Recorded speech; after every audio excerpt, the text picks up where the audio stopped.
It's my first night without my daughter in the house. And, why did nobody say how hard this was, huh?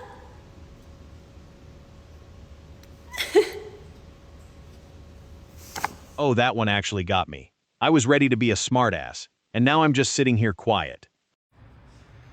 So, I got divorced 2 years ago. I was married to the same guy for 6 years. We were together for 10 years, like my entire 20s. I'm about to turn 31 out here dating again, and it has been the Wild West.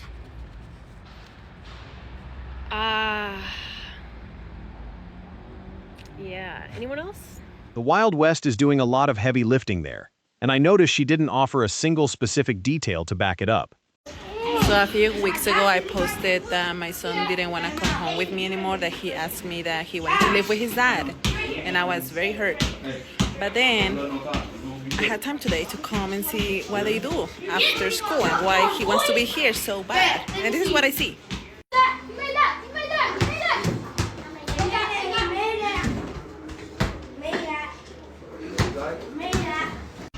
So if I was a 5-year-old, of course, it makes sense. I mean, Dad's house is basically a Chuck E. Cheese with a VR upgrade. What was the kid supposed to do? Pick the house with vegetables and bedtime. Do you ever, I don't know, have one of those days where you talk to somebody and it brings back so many memories and you just want to cry? No, actually, I have not once in my life bumped into someone and wanted to sob about it. Is that a normal Tuesday for you? Yesterday I told my husband I wanted to be separated from him, and people keep saying sorry, and I'm only crying right now because that was probably the hardest thing I've ever done. I truly thought I was going to be with him forever. And I still love him so much, and I wanted it to be different, but it's not. It's okay to be upset. This is 17 years of my life we're talking about. Somebody I shared children with, who I built a life with. So yeah, say sorry, but also say congratulations for also being really fucking strong. Because that was not easy. That's a genuinely brave reframe, asking people to congratulate the strength it took instead of just mourning what ended. You know, life after divorce. As a woman, I would honestly sit here and say, as much as I've made the decision and the choice to divorce my husband then, I also regret it. I don't regret it because I still loved him, but I regret it because I feel like I denied my children the right and the opportunity to have what people call a normal family. Now today I'm sitting with kids who are in the statistic of divorce. So as much as I've divorced, I would never ever advise anybody to go through a divorce. Weird how nobody warns you that the divorce keeps happening after the paperwork. She loved him, still left, and now she's the cautionary tale in her own podcast episode.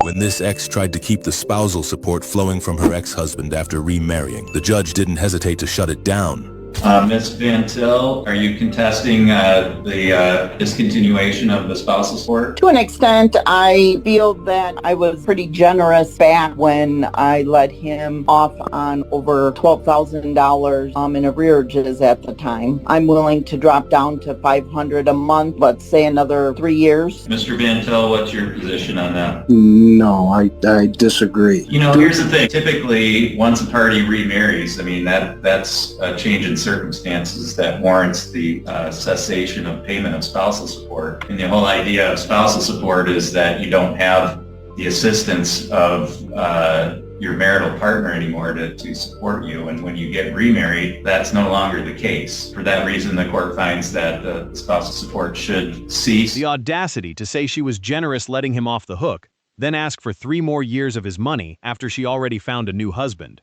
Read the room, ma'am. My divorce literally almost killed me. And when it was all said and done, I had nothing.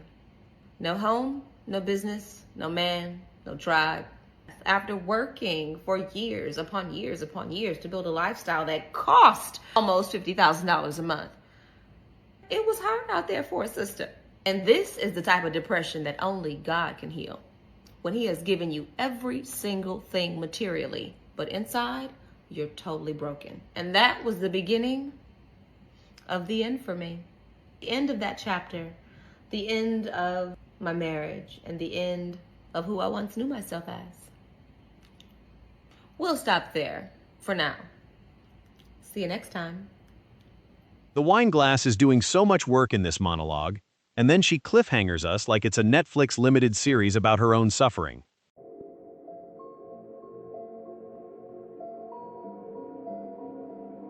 "6 seconds of a woman eating lunch and we're supposed to feel something."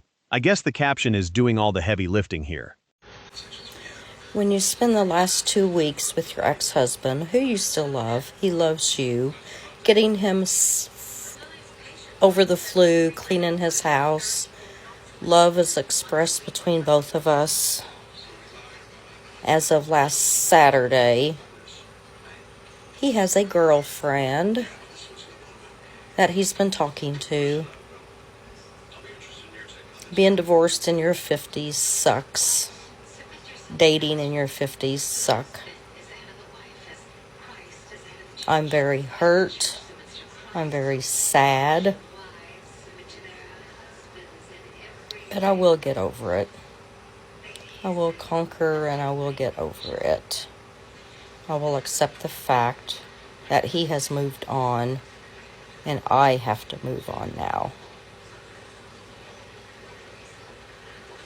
So she nursed him through the flu, cleaned his house, and found out he had a girlfriend the whole time. That's not a breakup, that's unpaid labor. And so people need to think about that. I lost so much money. I lost over $5 million getting a divorce.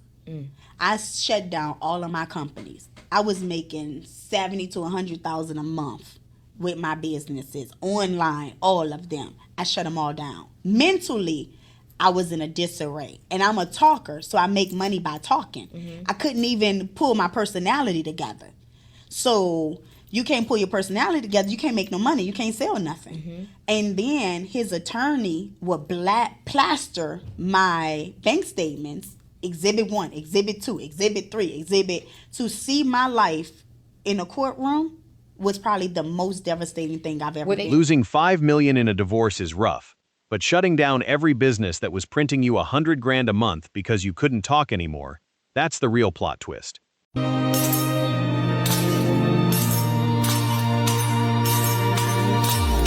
Kids pick a favorite for like a week and then it flips. This is not the tragedy the lighting thinks it is.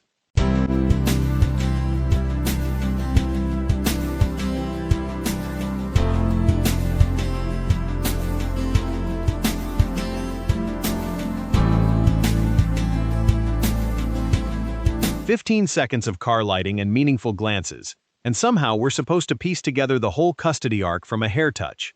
So there are some crucial things that people don't talk about after you go through a divorce. The fact that the quietness and the emptiness in your home when you don't have your spouse or your children is deafening. You have to really get comfortable with being alone, and it's very uncomfortable.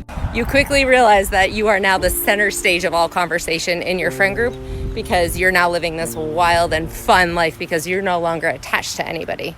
And I don't know about you, but I spent a lot of my time crying and eating pizza and drinking wine in the bathtub. Being single is glamorized in today's society, and people are saying, yes, good for being single, and you should really, really just enjoy it. It's so freeing. When really you lost your purpose because you've been supporting this person for X amount of years and supporting their aspirations and their goals and their dreams and their desires, and you lost yourself along the way. So now it's beautiful. You get to find yourself, but it's hard to sit in that and be like, oh, who the fuck am I?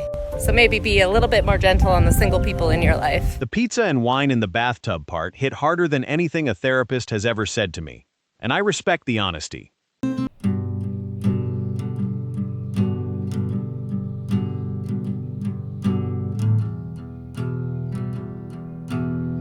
"4 seconds of eye-closing agony, a hand gesture, an ear touch, and a sip. And we haven't unpacked anything. We just watched someone buffer." I've been single for 13 years, and it doesn't matter how positive I am about the incredible life that I live. There's still just a part of my heart that thinks, why has no one picked me? I see so many people in my world divorce and then like within months and even a year have found someone else. And I'm like, why has no one chosen me? As human beings, we crave connection and we can say, no, we're fine. But loneliness is actually the number one killer. And although I'm not lonely because I've got a very full world, it's that intimate connection that only you have with a partner that I miss and I crave. And I just think, why has no one picked me? Anyway, keep plugging on. 13 years is a long stretch to be workshopping the same question on camera, instead of, workshopping it with a therapist.